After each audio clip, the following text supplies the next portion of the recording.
What's going on, YouTube? Welcome back to another video of the Point After Podcast. It's going to be a showdown in Baton Rouge on Saturday in Death Valley, night game on ESPN. Alabama travels to Louisiana to face LSU, who's currently sitting at 6-2. Alabama at 7-1. Both teams coming off of a bye week after big SEC West victories over the state of Mississippi.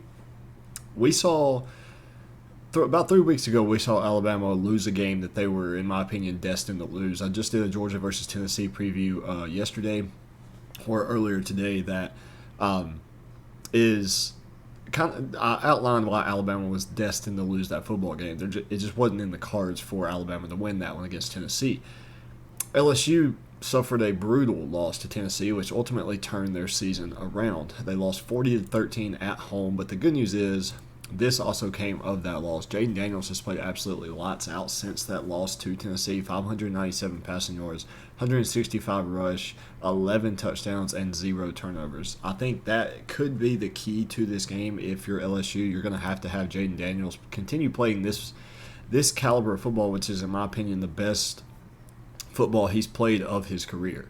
And when I'm breaking down this game, I really want to look at the LSU post-Tennessee and the Alabama post-Tennessee, because that's like if you break down the LSU that we had against Auburn or New Mexico, that's not the LSU team we're getting on Saturday. If you get the Alabama team we had against Arkansas and Vanderbilt or Texas A&M even, that's not the team we're getting on Saturday. Texas A&M, for Alabama, you turn the ball over 4 times, you play with your backup quarterback. That's not who we're getting on Saturday. You're getting post-bye week, post-Tennessee, post-dominant defensive performance against Mississippi State, Alabama.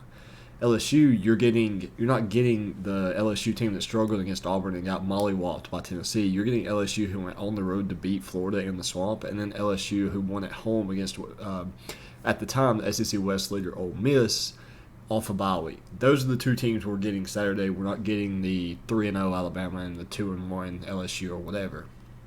So, with that being said, I will take a look quickly at their ranks because I do think that kind of tells the tale of this season for these teams. Alabama's number 22 in sacks. Okay, if they can keep that up, they have a pretty good chance to win this football game. Now, on the flip side of that, LSU is 116th in sacks allowed.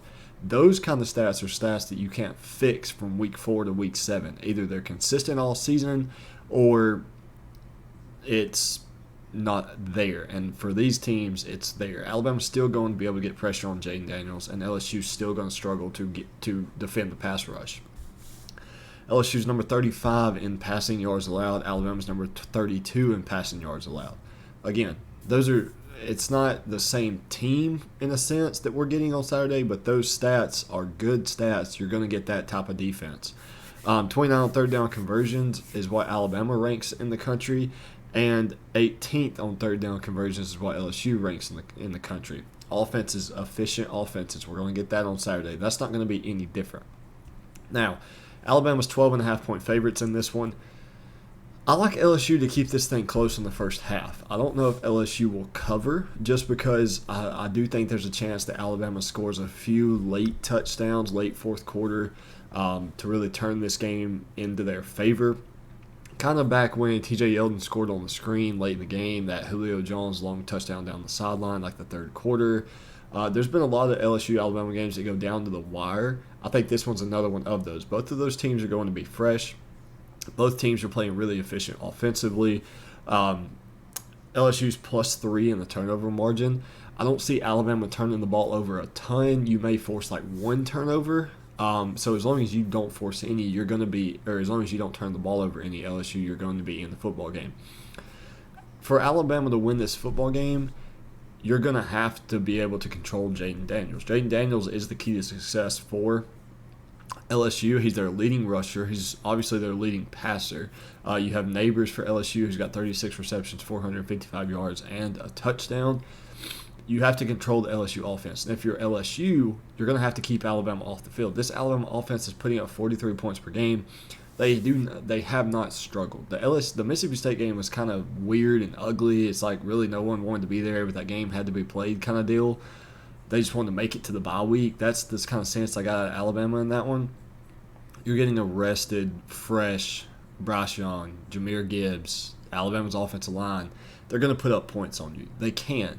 You're going to have to limit them. You're going to have to have them scoring less than 30 to win this football game, and I just don't really see that happening. I do think Alabama wins it. I think LSU impresses a lot of people this weekend. I think they do keep it close, but I ultimately think LSU drops to 6-3. Let me know in the comment section how you guys see this game panning out. Again, I did cover Georgia and Tennessee. I know a lot of people are interested in that game earlier today if you want to go look at that one. Thank you guys for tuning in so much. Hit that subscribe button. I will see you guys on Monday.